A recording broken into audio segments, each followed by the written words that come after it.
କ'ଣ ମା ଭାବିଛ ଶଳା ରୁମ୍ ଭଡ଼ାଟା ଦେଇପାରୁନି ବୋଲି ତମ କାମ କରୁଛି ନହେଲେ ଆଇରନ୍ ଚେକି ଦିଅନ୍ତି ରହ ଯାଉଛି। ଆରେ ଭାଇ ନା ଧୂପ ଗୋଟେ ଦେଲୁ ସରେ ବଡ଼ ଝାଡ଼ା ଠାକି ଯାଇଛି ଦଉନୁ।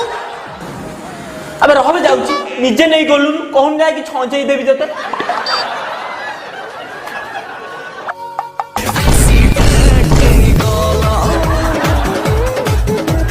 ନମସ୍କାର ମଉସା।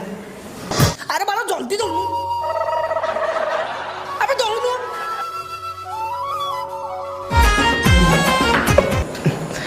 ବାପା ଆପଣ କେତେବେଳେ ଆସିଲେ? ଯେତେବେଳେ ତୁ ଧୂପ ମାଗୁଥିଲୁ। ଦେଖନ୍ତୁ ବାପା ମୁଁ ଲାଟ୍ରିନ୍ ଭିତରେ ବଇଛି ପ୍ରବଳ ମଶା ହଉଛନ୍ତି ମୁଁ ତାକୁ ମଶା ଧୂପ ମାଗିଲି ସେ ମୋତେ ଧୂପ ଦଉଛି ନିଜେ ତୁ ବାଚ୍ଚା ଲୋକ ଗୁଡ଼ା ମୁଁ ଏ ରୁମ୍ ଛାଡ଼ିଦେବି ବାପା ନହେଲେ ମୁଁ ଖରାପ ହେଇଯିବି ଭଲ ଲୋକ ନୁହେଁ ମାନେ